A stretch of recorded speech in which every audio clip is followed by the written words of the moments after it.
We want to bring you to the story now of a battle for workers' rights unfolding right here in Washington, D.C. It involves dancers at a strip club called The House, who say sometimes they leave their shifts with less money than they came in with. That's because in addition to being paid well below the minimum wage, they're also required to pay the DJ just for playing music while they dance.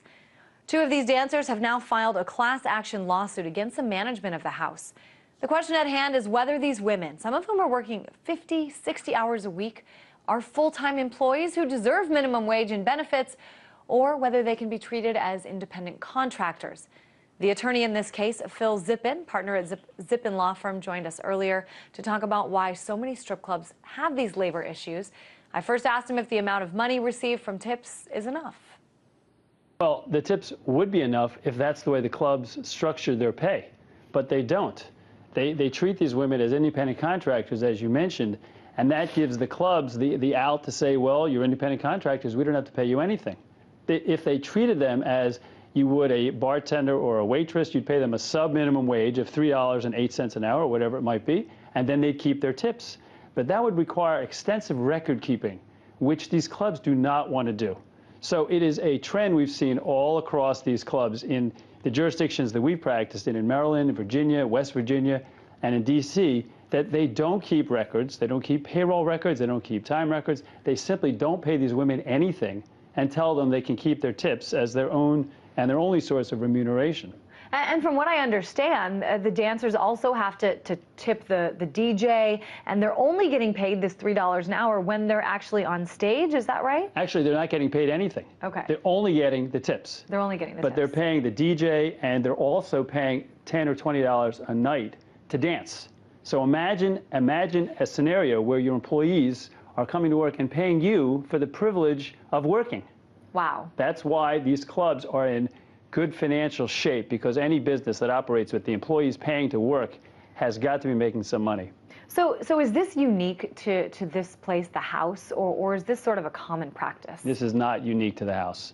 We have filed 19 different lawsuits against 19 different clubs in D.C., Maryland, Virginia, West Virginia, and this is the one thing they all do, is they don't pay these women anything.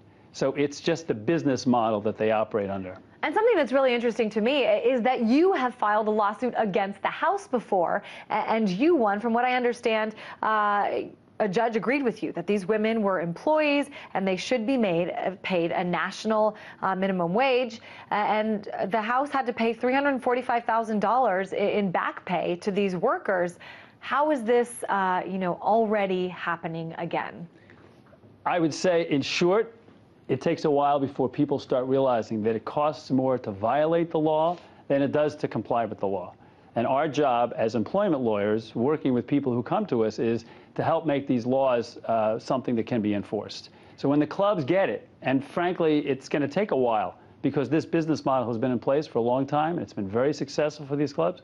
When they get it, they're going to start paying these women according to at least the sub-minimum wage. They could do it other ways, but at least the sub-minimum wage that you referenced earlier. Talk a little bit about, how this works. I mean, if you go in and apply here, you're told that these are the rules, take them or leave them. That's correct.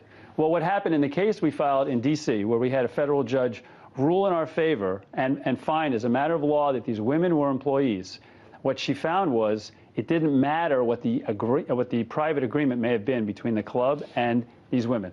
In other words, you can't subvert the federal Fair Labor Standards Act. That's the law that requires a minimum wage for all employees. So you can say, listen, you sign here, you're an independent contractor, you agree, we agree, but the judge says that does not control. What controls is what's the economic reality here. Right. And the economic reality is these women are dancing, it's their job, they're entitled to be paid at least minimum wage, and that's what the judge ruled. So what about, the management of the club? What are they saying? What's their defense here? I don't think they have a real defense. I think their defense is they'd like to have the defense be they're independent contractors, but that's the issue that the judge ruled squarely against them. And I think that has caused a lot of these other cases that we have filed to be settled, because the management is looking at this and saying, we can't really justify calling them independent contractors. They show up, they have a schedule, they pay if they miss a day, they pay if they're late, they pay to come to the club and dance. They have all the indicia of employee-employer relationships, and they know they're going to lose on that issue. And so the question becomes, do we pay now and get it over with?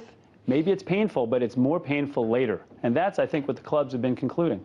Now, how does this work with the current lawsuit? I mean, from what I saw, you've got 2 women who are part of this now. Why aren't there more women? I mean, do you think there's pressure from above not to get involved? There's absolutely pressure, both implicit, because these women don't want to get involved, and explicit, when the club management says, listen, here's your chance. You do this, and you're out of here. Now, that's illegal to do. That's retaliation. It's against the law. But that doesn't mean it doesn't take place. So have the 2 women involved in the current lawsuit been fired? No, they have not, as far as I know.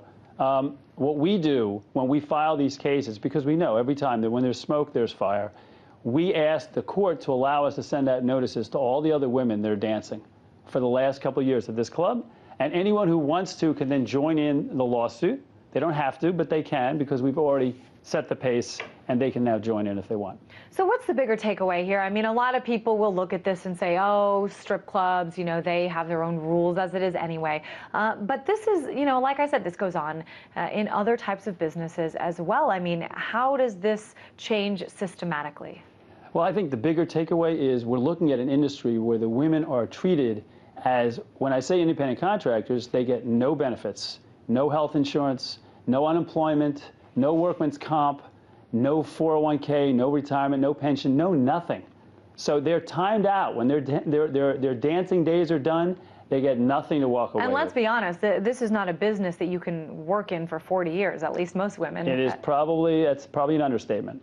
Yeah, this is a short-lived career. So the point being that this is a way of giving a little bit of justice and fairness to these women who are exploited. There's no question that they're exploited.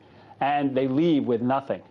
So now we're hoping to give them something that they can leave with. All right. Well, we certainly appreciate you breaking this down for us. An interesting case. Philip Zippin, partner at Zippin Law Firm.